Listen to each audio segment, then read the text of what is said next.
I'm back. How's it? Welcome to the Tom London Show, episode, I think it's 40. It's either 39 or 40, but I called it 40 in the video. I've been away for a week and a bit. Thanks for the leave. I really do appreciate it. And welcome to the show. We've got 60 minutes of talk ahead of us on Facebook and on YouTube, wherever you consume the program, whether you watch it live or post live. I just want to thank you for joining us. So pop your comments in the comment section down below, become part of the London gang, and join the Tom London Show live, 9 p.m. Central Africa time, every Monday to Friday, except when I'm on leave.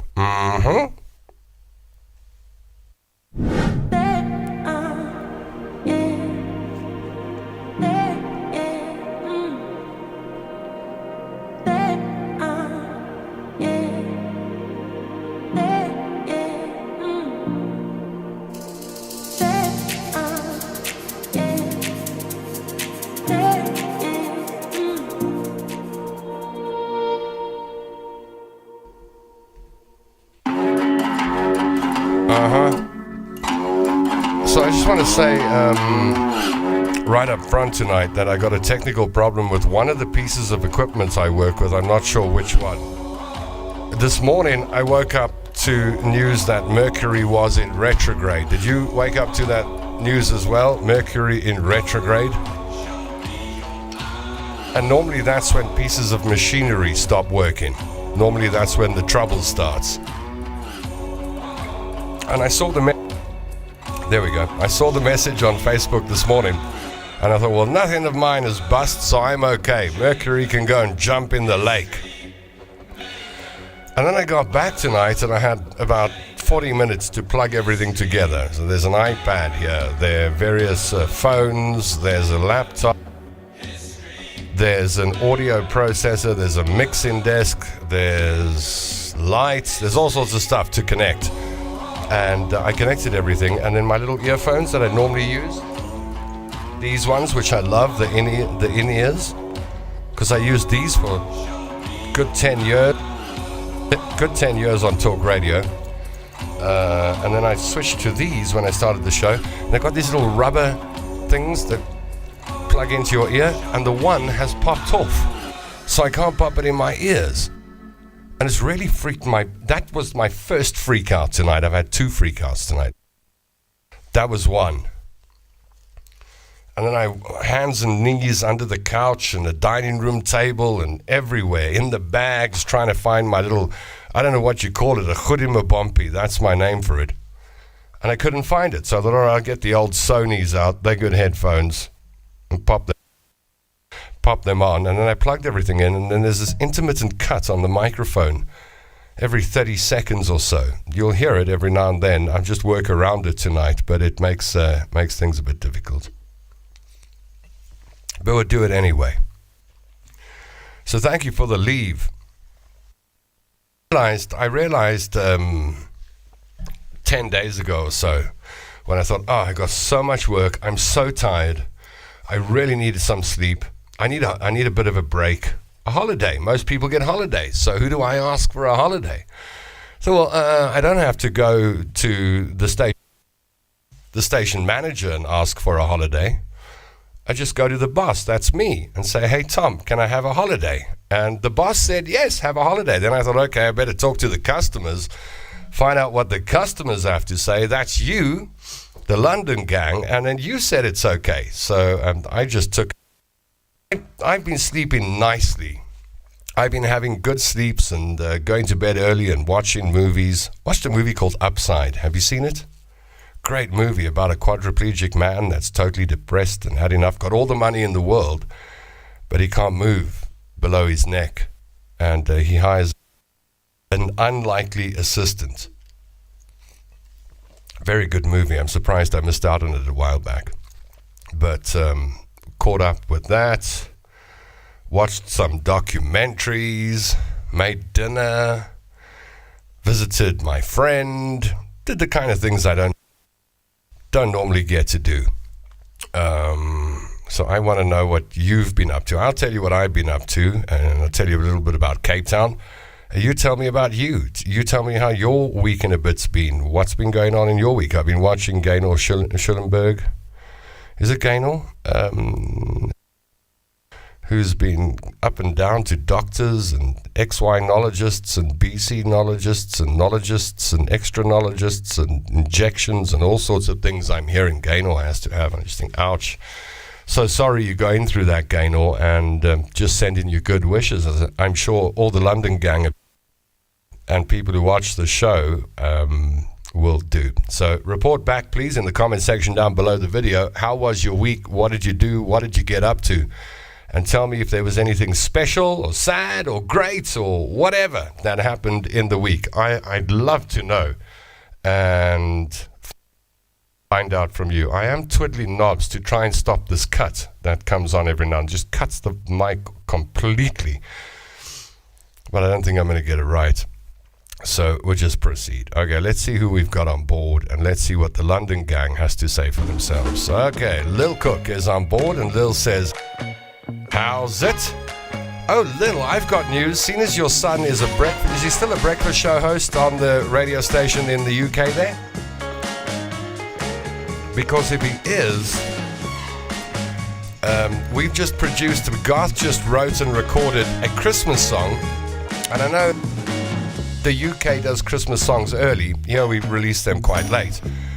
But if he's got a gap, I probably got the best Christmas song in the world in my pocket right now. Got produced and finished 2 hours ago. It's called It's Christmas Time by Garth Taylor. And I'm not blowing hot smoke here. It is, it's 10 out of 10. It's world class. I can't wait to play it to you. I'm not going to play it tonight. We're going to release it to radio stations tomorrow and then to the internet, and then I'll play it to you perhaps tomorrow night. But I promise you, you're going to fall in love with it and be impressed with it. Maybe we get it played on a radio station in the UK via Lil Cook. That'd be nice. Okay, how's it, Lil? Alistair Jameson, who has been moderating in the London gang and doing a great job. Thank you, Alistair, is on board. Bell Landau says, welcome back. Karen Eva out of Irene, Pretoria says, hello there, Tom and the gang. We really thought that lady had kidnapped you. There's no lady at the moment. I mean, there's always a segment on the show, isn't there, where we talk about Tom's love life. So let me just be brutally honest, as I always am with you, except when I'm messing with your mind. There's no lady at the moment. I am open for business. I'm open for business, so to speak. I got no potentials. I got no one dropping by. I got no one staying for 2 weeks. Niche, nutch, zilch, nada, zero. I have got my eye on one lady, but I'm not even going to talk about that. There's no lady here tonight, but I hope to change that soon. Patricia Ann Scott says, welcome back, Tom.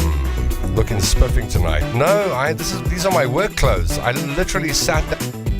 My hair's a mess, so I just put a cap on. And that's the sum total of my preparation tonight. You do not freak out, Tom London. You think I don't freak? Look, I haven't freaked out for a long time. I'm trying to think, when was the last time I freaked out? I know, 10 years ago and longer, I would have been able to tell you. It was this morning or something. But I can't remember the last time I had a proper freak out where I lost my... It's that long ago. It must be 2 ex-girlfriends back.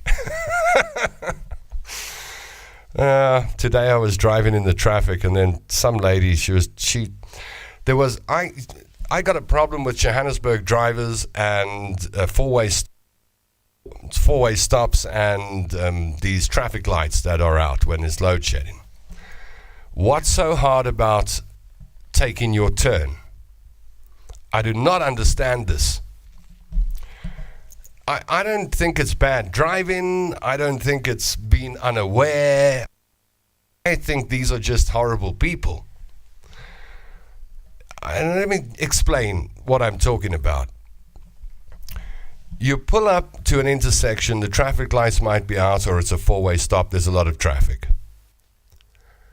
And you as you get there, someone on the left is already there, someone in front of you is already there, someone on the right's already there. So you're fourth. You only need to count up to 4 to understand this concept. Now, the person who got there first goes first, the second person goes, the third person goes, then it's your turn. But it happens all too often that number 1 goes, number 2 goes, number 3 goes, and just as you're about to pull off, the person behind number 3 then decides they're going to go. And they don't go with number 3, they stop, and then as they see you moving, they go. And it happened to me today, I think on Jim for Sheer. Lady in a big SUV, probably a single mommy in an SUV. She was one back. And 10 years ago, I would have freaked. I would have bam, and I would have screamed out the window, and I would have yelled. And I went, no, okay, go, like that. I went, go, it's all right, go. Humbagashe. Go well. And just because I said, no, go, she stopped and gave me a skiff. She must have been from Springs. Only an East Rand girl can give you, and it was on the West Rand. She skiffed me, and then she pulled off. And not even that got me freaking out. So I think I've become better. I don't freak out that much anymore. When I was in my 20s and 30s every day, I'm not proud to admit that. Helen Midvach is on board. Challenging, not difficult. Gaynor, glad to see you here tonight. Yeah, it's nice to see Gaynor here. Karen Eve has been working like a crazy person from 37 o'clock. Beth Lloyd says, please go to Jabula in Dinokeng. When you next need a break, you'll be treated like a king. How was Cape Town? Look, I've been to Cape Town many, many times, and I lived in Stellenbosch, and once a week I'd drive to the V&A, and I'd walk around and do some shopping at the Pick and Pay downstairs there. So I don't know how many times I've been to Cape Town. It must be 200. And been everywhere in Cape Town. Been to Belleville, been to the Cape Flats, been to Stellenbosch, Franschhoek, the southern suburbs, Camps Bayside. I know Cape Town like I know Johannesburg, basically. So for me, it's very familiar when I fly in there. I'm not a first-time tourist where I go, oh, look, a mountain, wow.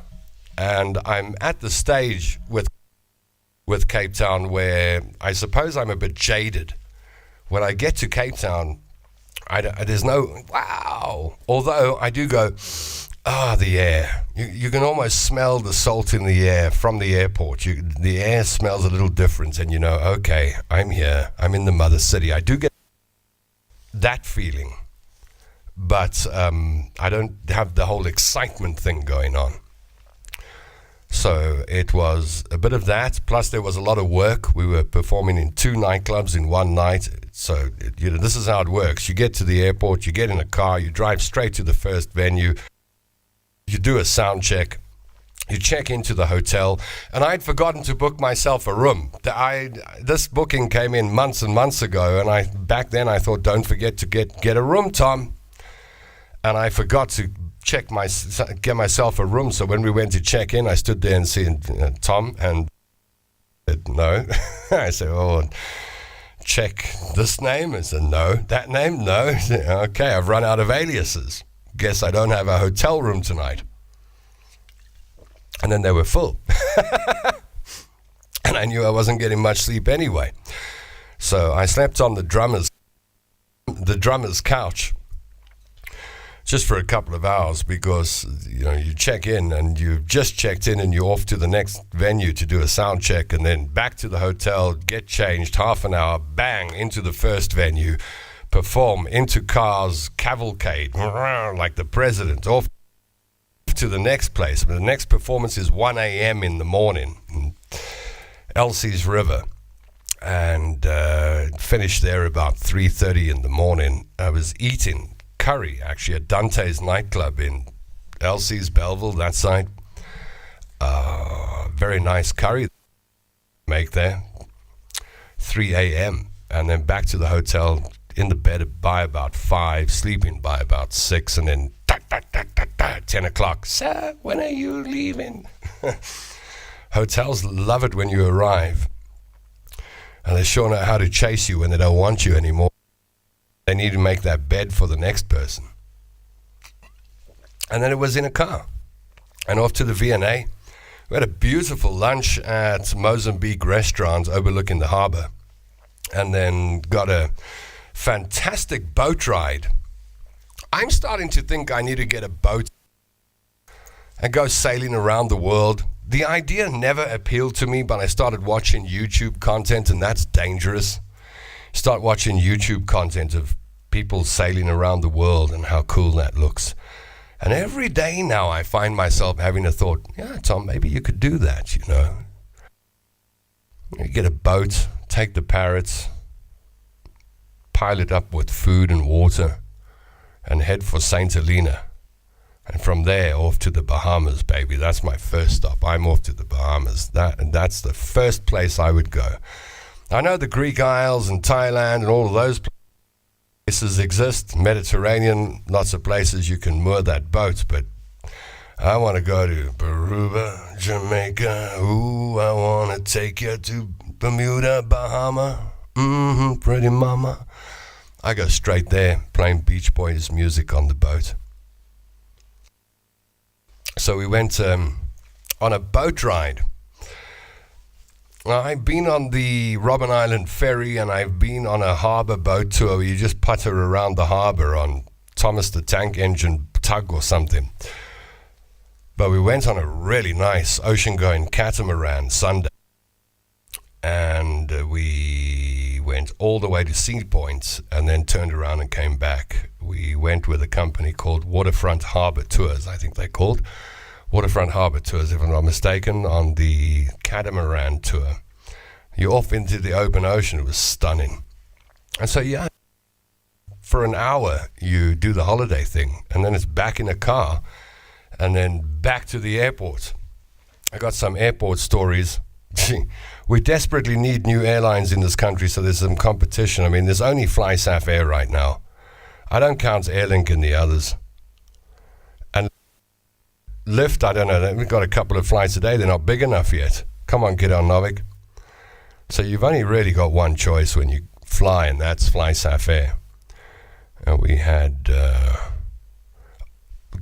I'll tell you the story in a moment. Let's just run through the messages. Lil Cook says, Sun is still on the radio, rising through the ranks. He would love to play Garth Taylor's Christmas song. Thank you, Lil. I'm going to send it to you in the morning. Alistair Jameson wants to know what happened to Suri. Suri's around. She's my friend. She's very busy at the moment. I know that her life is crazy right now, but I spoke to her a couple of days ago, and she seems to be doing fine. And I'm sure you'll see her pop in from time to time. Let's see what we got here. Dustin Miller out of Detroit, Michigan, getting cold there now. Hello, London gangers. Chewy and I get to watch live today. That's fantastic. Welcome on board out of the USA. These are Schullenbergs on board. I'm just running through the messages quickly. Karen says, I get to Cape Town. I'm the most chilled person. Nothing stresses me there. That's my happy place. That's why I can't make money in Cape Town. I just go into coffee shop mode and waffle shop mode and spend time in coffee shops instead of working.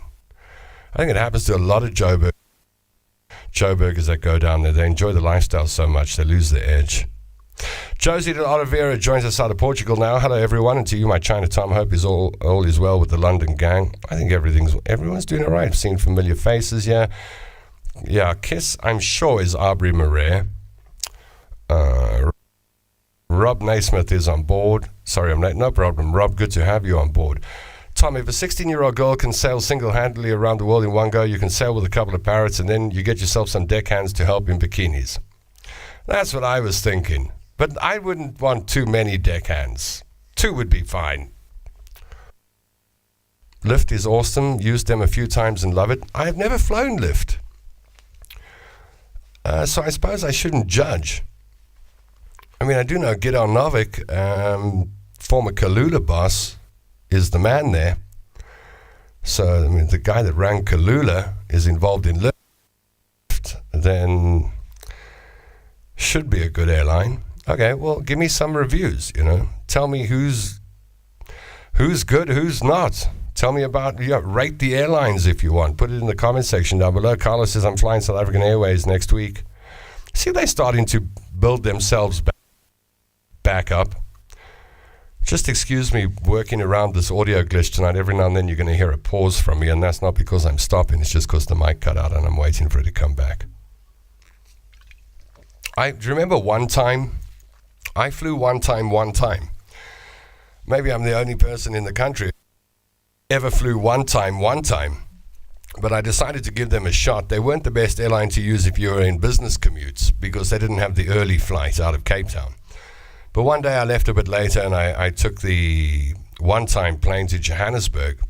And I was really impressed. The planes they use, the MD-80s or MD-82, they've got nice big windows and comfortable seats, lots of legroom, and they brought us little sweets and things before we took off, very old-fashioned, and I thought, I'll use these guys again. And then we came into Johannesburg, OR Tambo, and just about 50 feet before we touched down, the pilots executed a go-around maneuver. I'm not sure, maybe there was something on the runway. And the engines roared into life. And the plane, weird feeling on a go-around, never did a go-around on a plane before. It feels like you're hanging for a while. I mean, you're not hanging, you're doing 200 k's an hour, but it just feels like you're hanging.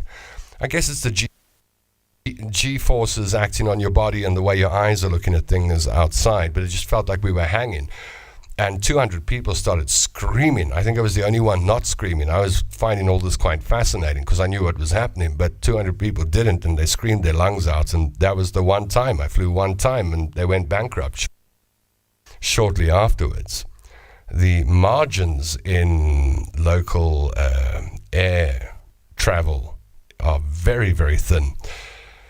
I actually gate crashed Nico Bezuidenhout's office when he was the CEO of Mango, when Mango was king of the hill. Do you remember that?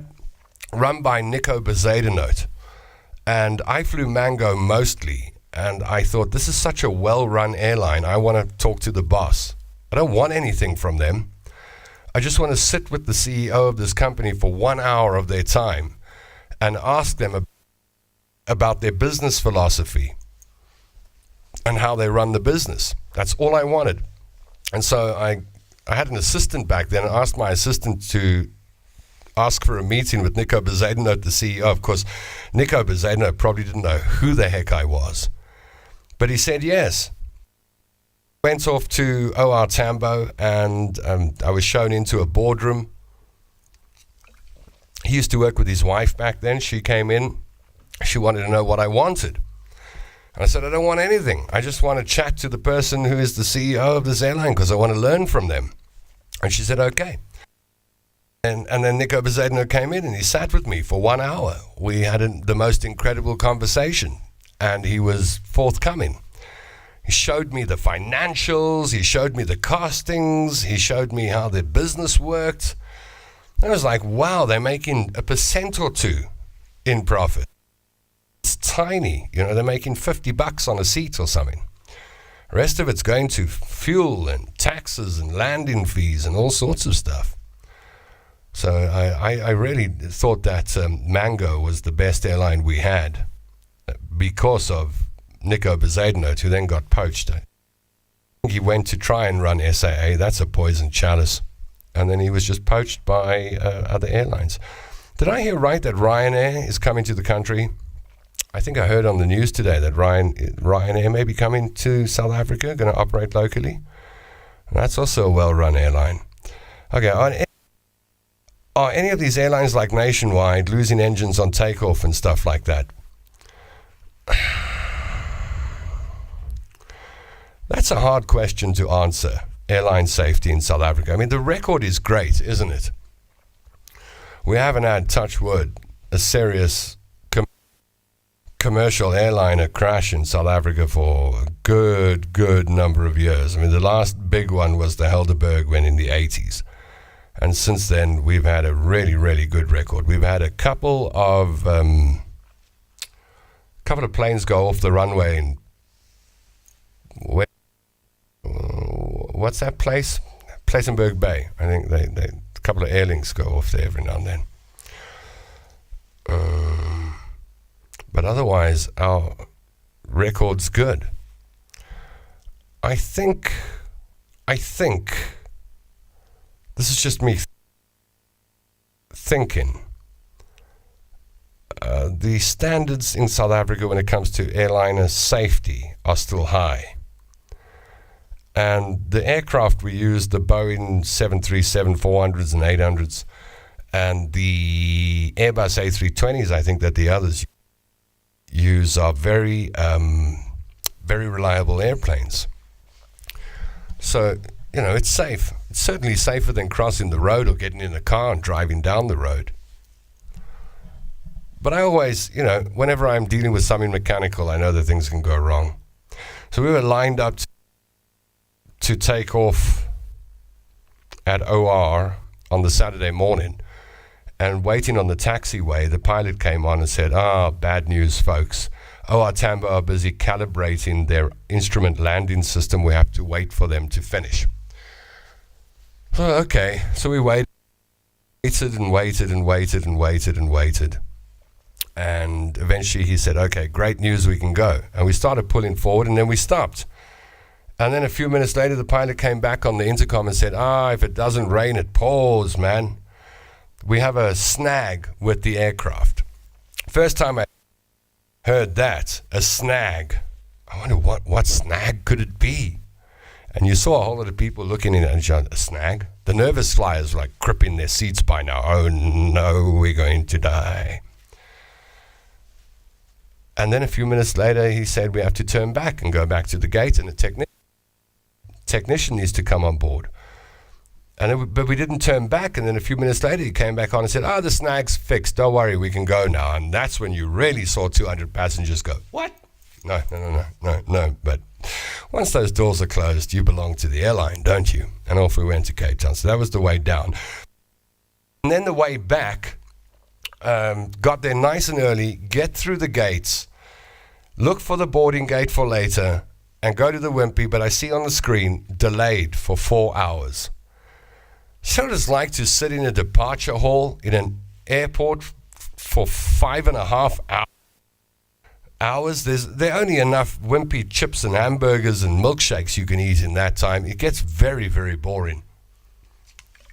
And then you get back to Johannesburg past midnight, home at 2:30 in the morning. So that was my experience with FlySAF Air. I'm not upset with them. I'm just telling you what happened. Dustin says, I once flew one time, laugh out loud. They call themselves that because you only ever flew them once. See? Kalula was my favorite in South Africa, Dustin Miller. Great marketing campaign. Alistair says, you sound like you have a stutter. Yeah, I'm having to stop talking whenever this mic cuts out. And I cannot figure out what the problem is. Whether it's a mixing desk problem or a sound card problem or a software problem or a cable problem or a mic problem or I don't know. So I'm just working around it tonight to try and fix it tomorrow so that tomorrow night we don't have the problem. Robert says, flew twice in my life. First time was when I was 5. The second was around 2008. Flew Mango to Cape Town. Absolutely hated it. Far too cramped. Yeah, it depends which seat you get. You get the exit seat, you are right. Never take the back row if you want legroom. There's no legroom in the back. Alistair says, Kalula was brilliant, run by Comair. What are we going to say? Karen says she needs to go to bed. She's got another early morning start because of the additional public holiday with messes with business. All right, Karen, good night and sleep tight. Hope you have sweet dreams. Alistair says the Helderberg crash was a huge scare for our family. My sister was an international air hostess with the Orange Tailed SA at the time. We didn't know if she was flying. Oh, wow.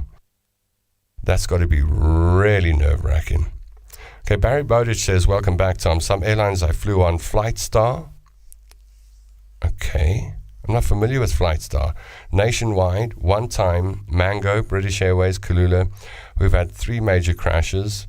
The Ritbok, Vickers Viscount. That was off the East Coast, I think. The Windhoek 707. Yeah, they just didn't. Density altitude did them in, I think. And then the Helderberg 747 Combi, which no one's ever quite got to the bottom of it. Bronwyn Griffith says, I got a 6-hour layover in Johannesburg. Happiness is... You know, you just got to sink into it. That's my philosophy when it comes to flying and traveling. Because when I started flying and traveling, I was not a chilled person. So getting through the airport, mission, all tight and yeah, just stressed. And then get through all of that and then go sit somewhere, and then you never quite relax. You watching your watch and checking the time as you're checking time is the gate, and then stand in the queue and tap your toes, tap. When are we going to get on the plane? All right, now it's moving. Queue's moving far too slowly. Oh, man. Okay, get in the seat, and then you try and get comfortable, but you can't. And it's a chain of events that sets you up for a 2-hour flight or 2.5-hour flight or so, where you get off the other side wrecked. Feel like a bull bumped into you in a bull ring. Kapwah! Feels like that. And I could never work out how to get around that. And then after so many flights, I figured it out. It's not to rush. It's to take everything pretty as easy as you can. And go at a pace that works for you. And I call it settling into it. Just settle into it. Lean into it. Don't fight the movement. Don't fight the resistance. Don't fight the cues. Just breathe and lean into it, and you'll be okay. And then when you get on the plane, you got to lean into that as well. Don't start looking at your watch and how many minutes. Okay, we're 10 minutes. That's another 1 hour 50. All right. You look 10 minutes later, that's another 1 hour 40. You look 10 minutes later, that's 1 hour 30. That's very dangerous. Don't do stuff like that. Either just sit there and look out the window, or chill, or listen to some music, or read something. And then be careful of trying to relax too much. I saw it a lot on the flights to Cape Town and back. People with those big U-shaped things around their heads. I mean, that's for isn't that for if you're going on long flights? I mean, a 2-hour taxi ride down to Cape Town, come on. But anyway, you do see people, they're very prepared. They've got those big sausage things around their necks, and they've got noise-canceling headphones, and they've got the eye patches to get everything dark. And they never sit still. They in the seat like this. They can never get comfortable. They're like, they do this the whole time. And then you see them at some point, they're doing this. They do all sorts of strange things. See, they're not leaning into it. They're working themselves up. That's the problem. I've learned this. And also, if your back starts hurting, don't try and relax. Sit up straight. And in half an hour, you'll be fine. I've learned all of these things. I should write a book on how to travel without breaking yourself. Alistair says, I've loved flying ever since I was taken on a flight by an old World War II fighter pilot in Brittany, a Norman Islander with twin engines on an overwing out of a field airport in Margate. It was brilliant. I think that's a short takeoff and landing plane that gets into places others can't. Got time to spare? Go by air. Open wide for... What's it? Open wide for nationwide. What was their slogan? I flew to Australia in 2013, had a 9-hour layover in Dubai. And then Barry says the only major airline never to have a fatality is Qantas. Do they still have that record? I've got a feeling that Qantas lost that record somehow. I'm very tempted to Google this. What would the Google search be? Does Qantas... Because I know that has been their reputation forever. But I've got a sneaking suspicion someone kicked the bucket somehow. Does Qantas... zero fatality record. Google will know. All right. While Qantas has never had a fatal jetliner accident, the Australian National Airline suffered losses in its early days before the blah, blah, blah, blah, blah.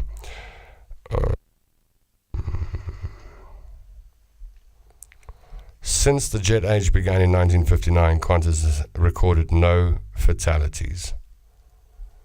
Okay. Well, my sneaking suspicion was just paranoia. Yeah, never had a fatal accident. That worries me. It's like the old statistician jokes. Statisticians got the driest jokes ever. You know, they'll tell you the safest time to go flying is if an airliner has a plane crash, you get on the very next plane, because the odds are that the very next plane is going to crash are zero. And that's how you make sure you're on a safe plane. So you're sitting on an airliner that says, "Good day, ladies and gentlemen.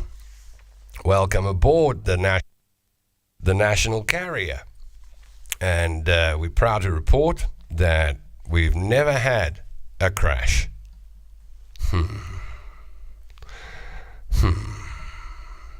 But one day you will, probably.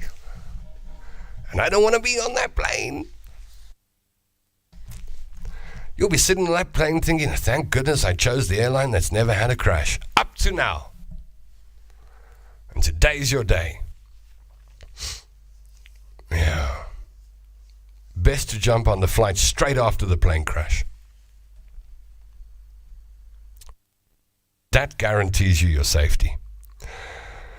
My worst flight was from Cape Town after a business trip, landing in a thunderstorm from the Pretoria side north end. The plane got to a height the pilot thought was good and let go. We dropped 30 feet to the ground and bumped it all the way to the terminal. Had a couple of hard landings. Had one in, I think, George, the last one. That was a very hard landing. Just a bit too, flared a bit too much on the landing, and we were just a little high, and then stalled, and the plane dropped out the sky. But those 737 legs are strong, man. Qantas nearly had a major incident recently with the Boeing 777 developing engine robots.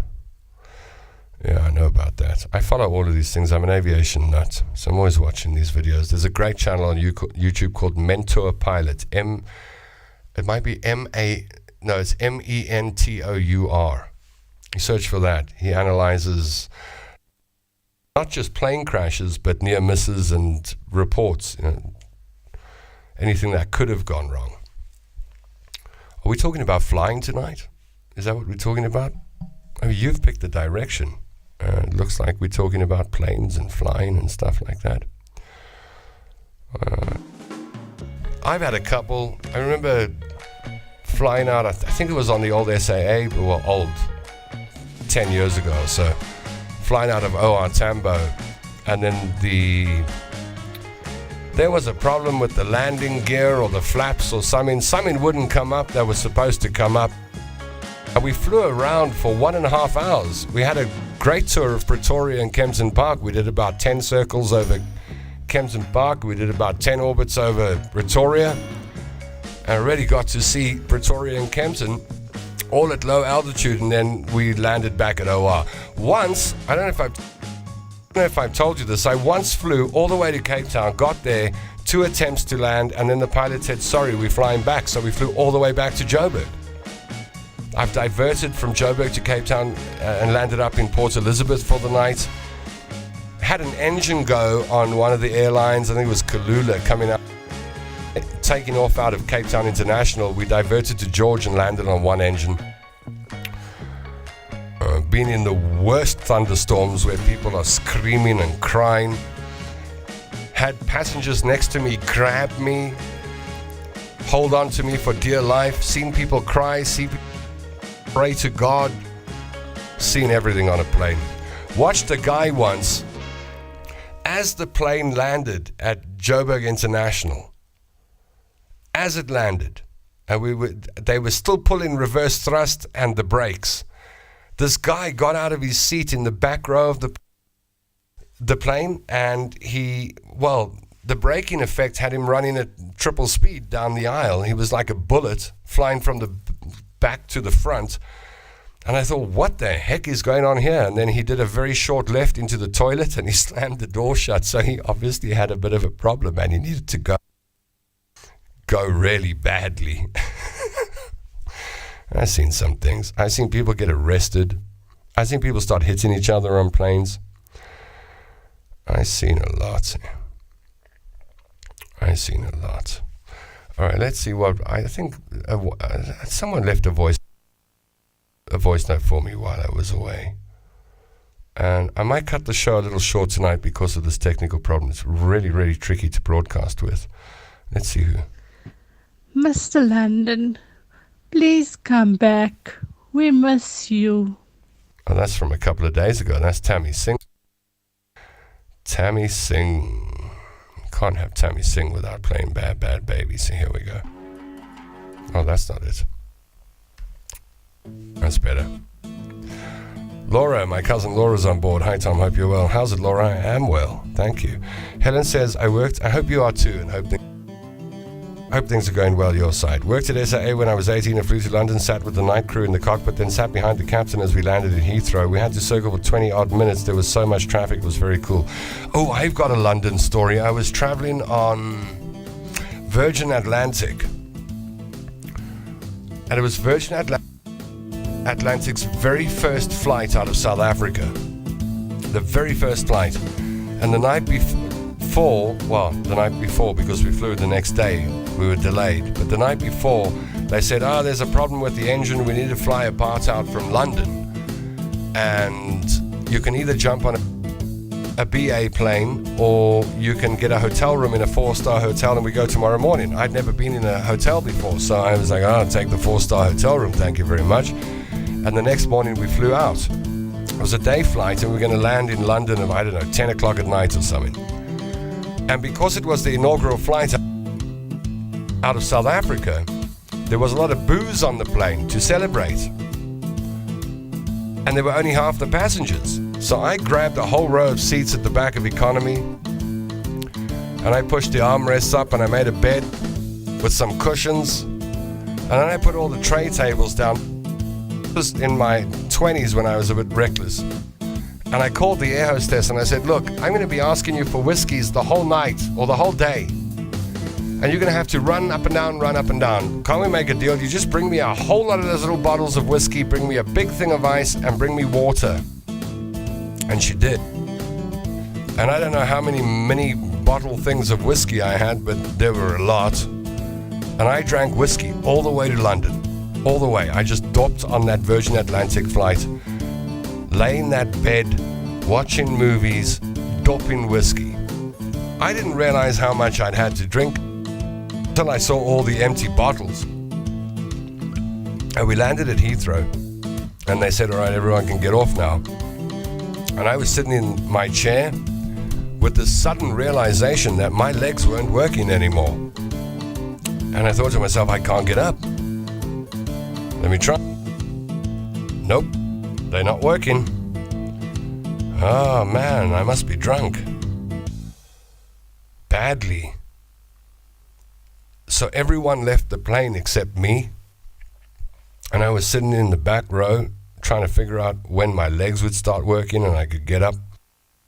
And the air hostess came to me and said, is there a problem? I said, yeah, I can't walk. I am hammered. I actually can't walk. So she said, don't worry, come and sit in the back of the galley on the floor here while we clean up the plane. We'll get you some coffee. So I sat on the galley floor and they fed me a lot of coffee over the next 45 minutes or so. And I was chatting to the crew and making friends. And then when I got up to leave, they said, hey, do you want some of the booze? There's a whole lot of extra booze here. Do you want some? I was like, yeah. So they gave me these packets full of virgin vodka and virgin this and a whole lot of alcohol, like 10 bottles of the stuff. And I had 2 bottles of J&B with me and 400 cigarettes. So I was taking a chance going through nothing to declare anyway. And I staggered off this plane. And I'll never forget looking at green, nothing to declare, red to declare. And I thought, well, how do I declare all of this? take a chance. So I walked through Nothing to Declare with more packets of booze than anyone's ever tried to bring into Heathrow Airport, and the people at the counters never batted an eyelid. Welcome to London, sir. So thank you very much. And I went straight to my brother's house in Hounslow West, and his friend was still up, and he saw bottles of booze, and so we carried on drinking. And I'm not a drinker, by the way. You won't find me drinking much, but back then, on that particular trip, I was sending it. My brother's flatmate was called Mel. He saw all the smokes and the whiskey. He said, well, you're not going to bed, we're sitting up. And we flattened another bottle of whiskey, and we smoked cigarettes. And I was given a room. In London, they call them rooms, but they're not, they're cupboards. I was given a room that was just long enough for the bed. It had about 30 centimeters room to maneuver along the side of the bed. And I get into bed at 3 o'clock in the morning or whatever, and I pass out, and I wake up the next morning, my feet are on fire, man. I'm like, all this drinking has done something to my feet. I'm lying there trying to work out why my feet are on fire. There's something wrong with these things. They're burning, man. Gee, my feet are hot. And then I realized I slept the whole night with my feet against the radiator. These are the things you mustn't do. That was my first solo trip to London. I do like London. There's nothing better than when you're in London, you pop some music on your head and you just walk and you just discover London. I do like that. Barry Qantas had a 777 that lost both engines as they sucked in volcanic ash, glided back to the airport. Yeah. Okay, Helen, we have done that. Kiss says, turbulence scares me. I always ask the first-time passengers next to me to pray we don't hit any clouds. I actually quite like turbulence. I don't know why, but when that plane starts bumping around like that, I love it. There might be something wrong with me. I love the sensation. I've had such bad turbulence on an international flight once, New York to Chicago, New York. No, Chicago, London. Over the Atlantic. It got so bad that all the overhead bins opened and luggage flew onto people's heads and stuff. And I still liked it. Barry says, I'm an aircraft nut as well, Tom. Went on a tour of the Boeing factory at Everett, Seattle. Oh, wow, that must be an awesome experience. Yeah, I'm mad. If there was one thing I could do, it would be flying all day long. I absolutely love flying. Nicole Patterson says, my dad could tell some very funny and interesting stories. The second time Liberace got on board his aeroplane, he said, hello, Eddie, so nice to see you again. That's lovely. That's what you call leaving an impression. Eh? Caroline says, I'm trying to resurrect some regional aerodromes and airports to stimulate tourism and economic development. Concentrating on the Northern Cape, funding is available at local municipalities are the issue. They're not giving up. Oh, you're not giving up. Trust that we will have our first one up and running in the next 18 months. Maybe sooner we'll invite you to the opening. Oh, that's a project that really interests me, Caroline, and especially the Northern Cape. I'm a big fan of the Northern Cape, and that's where I want to. I'd love to live outside Sutherland, actually. That's where I want to land up. And I'd like my own little landing strip so I can have my little plane there. Regional aerodromes. I think you get into a bit of a political minefield with the municipalities and councillors and that kind of thing. Saw a report today about a second airport in Cape Town in Durbanville. Yeah, that's going up, I believe. That's getting closer. I think that's the rich people's airport. I think that's what it's going to be. Have you pressed the like, haha, and heart button, by the way? I'm surprised you knew where you were when you got there. No, I knew I was in London. My brain was working, my legs weren't. It only happened to me once. Not surprising, Tom, you've been so tall, anytime you get into bed you have a hangover. Yeah. There's a particular mattress I miss, and I don't know why I gave it away. I was moving somewhere, and the guys who were moving me, someone said he needed a bed, so I said, all right, we'll have mine.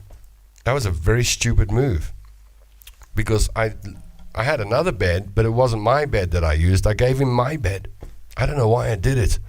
About 6 years ago, a king-sized extra-length bed, man, memory foam mattress. I just gave it to the guy who was driving the truck. And I missed that bed every day because my feet didn't hang over the edge of it. But every other bed I've ever slept in, just like the guy whose feet are too big for his bed. But you learn to curl up when you're tall. A whole show about being tall one night. It's a curse. Terry van der Walt, A320 first arrival in South Africa, I was there. All these moments, eh? Whenever my mom and I flew to and from Malawi, my mom was so scared I literally had nail imprints in my arm.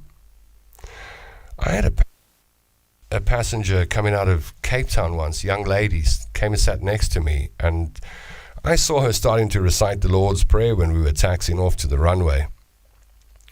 And I said to her, "Are you a nervous flyer?" She said, "I'm so worried I'm going to die." And I said, "Don't worry, you'll be fine. If you get scared, just grab my hand." And I was being genuine. I wasn't trying to flirt with her. I could see that she had a problem, and I said, "It's all right. You can hold my hand if you get stuck." And as we lifted off the ground, she reached for me, but she was in such a panic that her arms just shot out and her hands just went like that, and she got me between the legs. And I spent 2 minutes on the ascent in extreme pain while this lady next to me gripped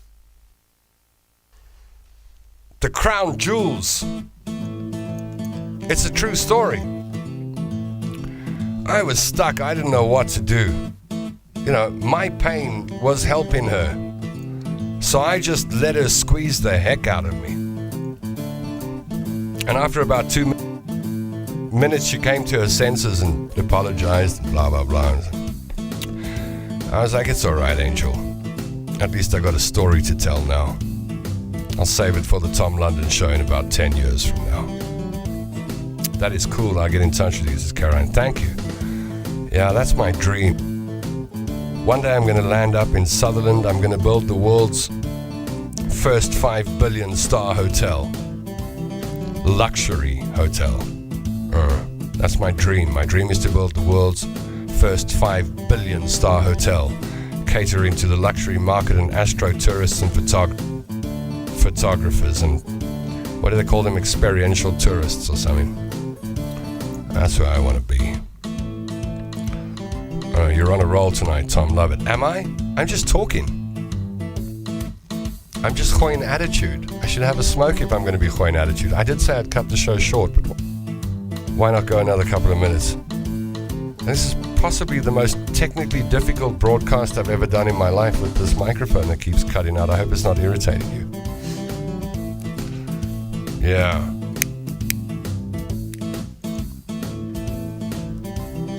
It's the little planes that are really cool.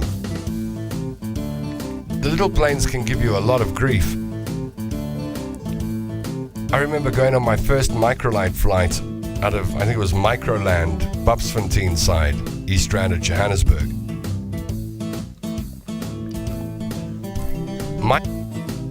Mike Blythe, a partner in Sling Aircraft, was going to take me up that day when he was still into microlights. And I was strapped into the back of his microlight when this other guy came pulling up in a bucky. Another true story. This guy came pulling up in a bucky. He had scrapes and mud all over him. And then Mike put him in the front seat of my microlight.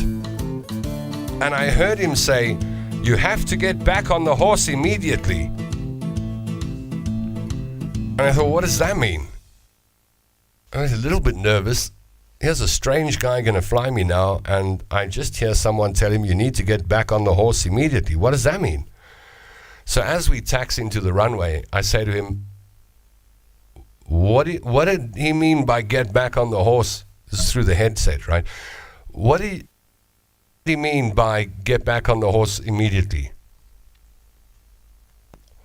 And I just hear this guy say, "I just crashed my microlight. It's in pieces on the back of my bucky, man." I was like, "Sorry, you what?" He said, "I just crashed my microlight. It's in 100 pieces on the back back of my bucky. And I thought he was messing with me because he thought I was nervous or something. So I laughed and off we went. And we did a perfectly safe microlight flight. But when I came back and we landed and I jumped out of that microlight, I ran straight to the bucky to see what was in the back. And there were 100 little pieces of microlights, broken pieces in the back of that bucky. That was my first microlight flight I ever took with a guy who had just crashed his microlight 5 minutes before. He had an engine out on final approach and wasn't going to clear the telephone lines, so he ditched it in a millifield and did a Bullamakhisi. I don't think those are technical terms. I once went on a CAA approval flight, or whatever you call them. Two guys were one was going for his NTSB license, and the other was renewing his commercial pilot's license. There was a CAA examiner. We were in a Beechcraft, I forget the model number now, it's about a 17 or 18 seater. And one of the things that they had to do in the test was come into Lanseria, land, and then do a go around. But as you take off, the CAA examiner cuts one of the engines. So you have to do the takeoff on one engine, and then you have to do a whole circuit on one engine and then land it on one engine. And I was in the back. I thought I was going for a joyride just to go and check out Heidelberg, but I was on this flight. I didn't know what was going on until it happened. And we came into Lanseria Airport, and somehow this guy got the plane sideways on the runway, like properly sideways, probably 80 degrees sideways. I've never gone sideways down a runway before on the tires. The plane was bouncing and skidding, and smoke was filling the cabin. It was crazy. I don't know whether he got that license, but I'll never forget that landing. That's the most extreme landing I've ever done in an aircraft. Sideways. Beech 1900, I think, is the model name of the Beechcraft we were in that day. But we literally skidded sideways down the runway. I thought the plane was going to roll over and snap into pieces, but it didn't. We just skidded like a car skidding sideways, and burned rubber smell and smoke everywhere, and off we went. And when we pulled up, someone said, "Do you want to see John Travolta's old plane?" And I was like, "What?" Apparently back then, John Travolta's old plane, a Gulfstream with propellers, was there, and I went inside, one of his first aircraft. I've never seen that much red velvet and purple velvet in my life. Maybe it was just the times, or maybe it's John Travolta's style, I don't know. They were like lounge suites with red velvets and tassels and things. It was crazy. Looked like the Barachi's plane. Anyway, Beechcraft Baron. No, that's a six-seater. It was a Beech 1900. Beechcraft Baron, my granddad had one of those, and I grew up on the back seat of a Baron. Those are beautiful planes. All right, I think, why is Marilyn on her head? She's been doping. Marilyn, too many tranquilizers, Angel. Tom, do you know how many of us are scheduled to fly our holiday destinations in the next few weeks? Cruel bugger. No, you're going to be safe, Trev. Safety is not a problem on these flights you're going to do. The problem you've got is the hundreds and hundreds and hundreds of other holiday makers that are going to be standing in the queues, checking in their bags. I can't imagine what it's like to be flying over the December holidays. I might have to go to Durban on Sunday, and I'm terrified because I know when you get to OR Tambo, that check-in queue is 400 people strong. And then I call it the zigzag queue, where you go through those metal things. That's another 400 people. The biggest irritation you're going to have, or problem you're going to have over December, is just the queues and the waits. But I wish you a safe flight. Commercial flying is the safest thing you can do, man. It's more dangerous shopping in the fruit and veg section at your local supermarket.